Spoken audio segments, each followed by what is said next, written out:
Hi all, welcome to football arena. World cup യോഗ്യതാ മത്സരങ്ങൾ അതിൻ്റെ അവസാന ഘട്ടത്തിൽ എത്തിക്കഴിഞ്ഞു. ബ്രസീലിന് ഇനി 2 മത്സരങ്ങൾ കൂടിയാണ് അവശേഷിക്കുന്നത്. വരുന്ന ഇൻ്റർനാഷണൽ ബ്രേക്കിൽ നടക്കുന്ന മത്സരത്തിൽ ചിലിയും ബൊളീവിയയുമാണ് ബ്രസീലിൻ്റെ എതിരാളികൾ. സെപ്റ്റംബർ 5-ാം തീയതി ചിലിക്കെതിരെ കളിക്കും. അതിനുശേഷം 5 ദിവസങ്ങൾക്ക് ശേഷം ബൊളീവിയയെ ബ്രസീൽ നേരിടും.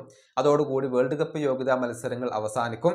നേരത്തെ തന്നെ വേൾഡ് കപ്പിന് യോഗ്യത നേടാൻ ബ്രസീൽ ദേശീയ ടീമിന് ഇപ്പോൾ സാധിച്ചിട്ടുണ്ട്. ഏതായാലും പരിശീലകനായ കാർലോ ആഞ്ചലോട്ടി ഇപ്പോൾ തിരിച്ചെത്തിയിട്ടുണ്ട്. അതായത് ഇതുവരെ അദ്ദേഹം വെക്കേഷനിലായിരുന്നു ഉണ്ടായിരുന്നത്. അത് പൂർത്തിയാക്കിക്കൊണ്ട് ബ്രസീലിലേക്ക് അദ്ദേഹം ഇപ്പോൾ മടങ്ങിയെത്തിയിട്ടുണ്ട് എന്ന ഒരു വാർത്തയാണ് കഴിഞ്ഞ ദിവസം പുറത്തേക്ക് വന്നിട്ടുള്ളത്.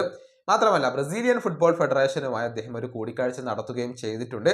ഇനി സ്ക്വാഡ് പ്രഖ്യാപിക്കാനുള്ള ഒരുക്കങ്ങൾ അദ്ദേഹം ആരംഭിക്കുകയാണ്.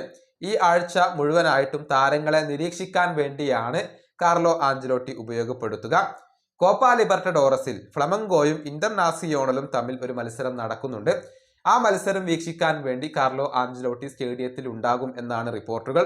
ഏറ്റവും പ്രധാനപ്പെട്ട കാര്യം, നെയ്മർ ജൂനിയർ ബ്രസീലിയൻ ദേശീയ ടീമിന്റെ സ്ക്വാഡിലേക്ക് മടങ്ങിയെത്തും എന്നുള്ളതാണ്. അദ്ദേഹത്തെ ആഞ്ചലോട്ടി ഉൾപ്പെടുത്തുമെന്ന് തന്നെയാണ് ഇപ്പോൾ പ്രതീക്ഷിക്കപ്പെടുന്നത്. കാരണം നെയ്മർ ജൂനിയർ തന്റെ ഫിറ്റ്നസ് പൂർണ്ണമായും ഇപ്പോൾ വീണ്ടെടുത്ത് കഴിഞ്ഞിട്ടുണ്ട്. തുടർച്ചയായി അദ്ദേഹം മത്സരങ്ങൾ കളിക്കുന്നുണ്ട്. ഓഗസ്റ്റ് 17-ാം തീയതിക്ക് മുൻപ് അദ്ദേഹം ഒരു പ്രിലിമിനറി സ്ക്വാഡ് സമർപ്പിച്ചേക്കും.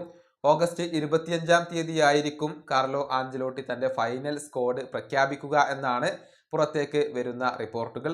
ഓഗസ്റ്റ് 25-ാം തീയതി നമുക്ക് ബ്രസീലിന്റെ സ്ക്വാഡ് അറിയാൻ സാധിച്ചേക്കും. ഏതായാലും ഒരു ശക്തമായ നിരയെ തന്നെ, അല്ലെങ്കിൽ ഒരു സ്ക്വാഡിനെ തന്നെ കാർലോ ആഞ്ചലോട്ടി ഉപയോഗപ്പെടുത്തും എന്നാണ് ഇപ്പോൾ പ്രതീക്ഷിക്കപ്പെടുന്നത്. കഴിഞ്ഞ ഇന്റർനാഷണൽ ബ്രേക്കിൽ കാർലോ ആഞ്ചലോട്ടിക്ക് കീഴിൽ ബ്രസീൽ നല്ല രൂപത്തിൽ കളിച്ചിട്ടുണ്ട്.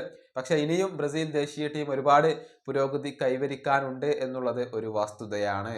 ഈ വീഡിയോ അവസാനിപ്പിക്കുന്നു. അടുത്തൊരു വീഡിയോ കാണാം.